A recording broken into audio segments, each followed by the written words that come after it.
Because you've got to make a move which will put yourself out of your own control into the control of a better. If you don't believe in the Christian kind of a God, you can believe in the Hindu kind of a God, who is your inner self. You see, you've got a lower self, which you can call your ego. That's that little scoundrelous fellow that's always out for me.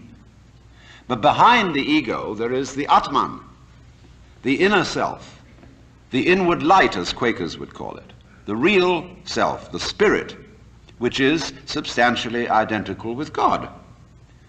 So you've got to meditate in such a way that you identify with your higher self. Now, how do you do that? Well, you start by watching all your thoughts very carefully, watching your feelings, watching your emotions, so that you begin to build up a sense of separation between the watcher and what is watched, so that you are, as it were, no longer carried away by your own stream of consciousness. You remain the witness, impassively, impartially, suspending judgment and watching it all go on.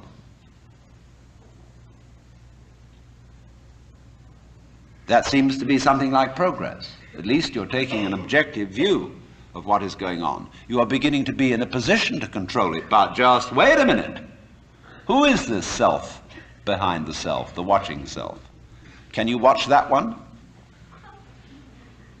It's interesting if you do, because you find out, of course, that this is just as the problem of grace is nothing more than a transposition of the first problem. How am I to be unselfish? By my own power. It becomes, how am I to get grace by my own power? So in the same way, we find that the watching self, or the observing self, behind all our thoughts and feelings, is itself a thought. That is to say, when the police enter a house in which there are thieves, the thieves go up from the ground floor to the first floor. When the police arrive on the first floor, the thieves have gone up to the second, and so to the third, and finally out to the roof. And so when the ego is about to be unmasked, it immediately identifies with the higher self. It goes up a level. Because the religious game is simply a refined and highbrow version of the ordinary game. How can I outwit me? How can I one-up me? So, if I find, for example, that in the quest for pleasure, the ordinary pleasures of the world, food, sex, power, possessions, all this becomes a drag, and I think, no, it isn't there, so I go in for the arts, literature, poetry, music, and I absorb myself in those pleasures, and after a while they aren't the answer, so I go to psychoanalysis, you see, and then I found out that's not the answer. I go to religion, but I'm still seeking what I was seeking when I wanted candy bars. I want to get that goodie. Only I see now that, of course, it's not going to be a material goodie. All material goodies fall apart. But maybe there's a spiritual goodie that's not going to fall apart. But in that quest, the quest is not different from the quest for the candy bar. Same old story, only you've refined the candy bar and made it abstract and holy and blessed and so on. So it is with the higher self. The higher self's your old ego. And you sure hope it is eternal, indestructible and all-wise. But then the great problem is how to get that higher self working. How does it make any difference to what you do and what you think? I know all kinds of people who've got this higher self going, practicing their yoga, but they're just like ordinary people. sometimes a little worse. And they can fool themselves. They can say, for example, well, my point of view in religion is very liberal. I believe that all religions have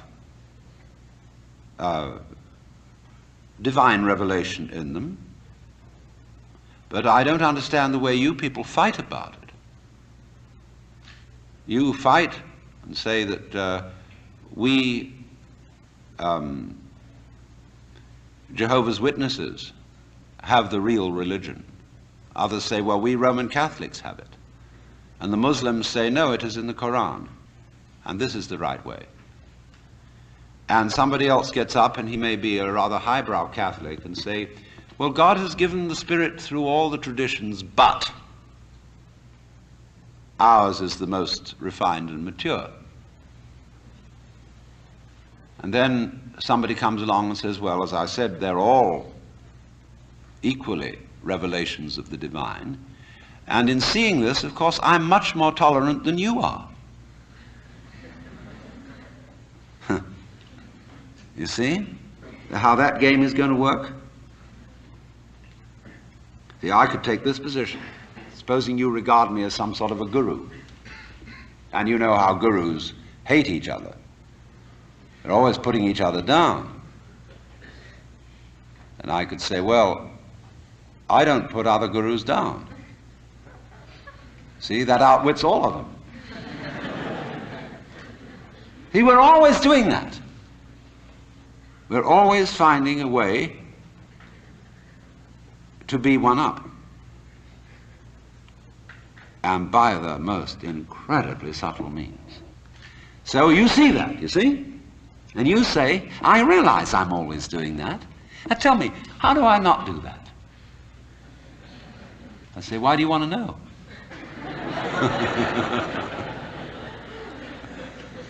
Well, I'd be better that way.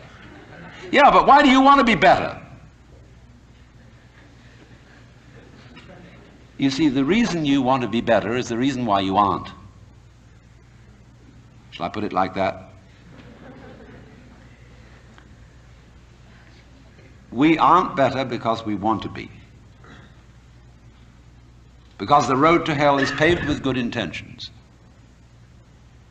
Because all the do-gooders in the world, whether they're doing good for others or doing it for themselves, are troublemakers.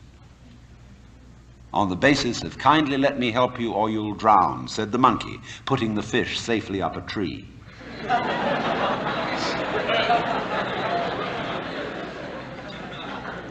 We white Anglo-Saxon Protestants, British, German, American,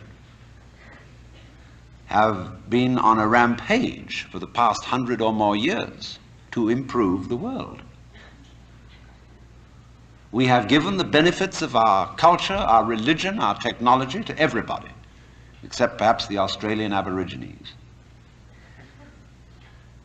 And we have insisted that they receive the benefits of our culture, even our political styles, our democracy.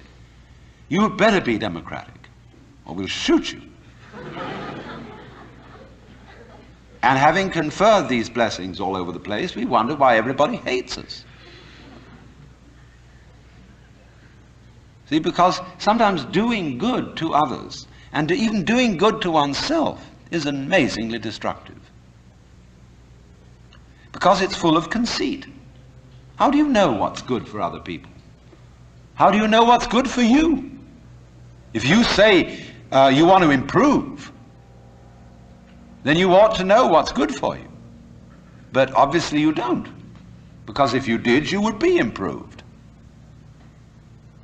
So we don't know. It's like the problem of geneticists, which they face today. I went to a meeting of geneticists not so long ago where they gathered in a group of philosophers and theologians and said, now look here, we need help. We now are on the verge of figuring out how to breed any kind of human character we would want to have. We can give you saints, philosophers, scientists, great politicians, anything you want. Just tell us, what kind of human beings ought we to breed? So I said, how will those of us who are genetically unregenerate make up our minds what genetically generate people might be? Because I'm afraid very much that our selection of virtues may not work. It may be like, for example, this new kind of high-yield grain which is made and which is becoming ecologically destructive. When we interfere with the processes of nature and breed efficient plants and efficient animals, there's always some way in which we have to pay for it. And I can well see that eugenically produced human beings might be dreadful. We could have a plague of virtuous people. Do you realize that? Any animal considered in itself is virtuous. It does its thing, but in crowds they're awful. Like a crowd of ants or locusts on the rampage. They're all perfectly good animals, but there's just too much. I could imagine a perfectly pestiferous mass of 1 million saints. So I said to these people, look, there's the only thing you can do. Just be sure that a vast variety of human beings is maintained. Don't please breed us down to a few excellent types. Excellent for what? We never know how circumstances are going to change and how our need for different kinds of people changes. At one time, we may need very individualistic and aggressive people. At another time, we may need very cooperative, team-working people. At another time, we may need people who are full of interest in dexterous manipulation of the external world. At another time, we may need people who explore into their own psychology and are introspective. There is no knowing, but the more varieties and the more skills we have, obviously, the better.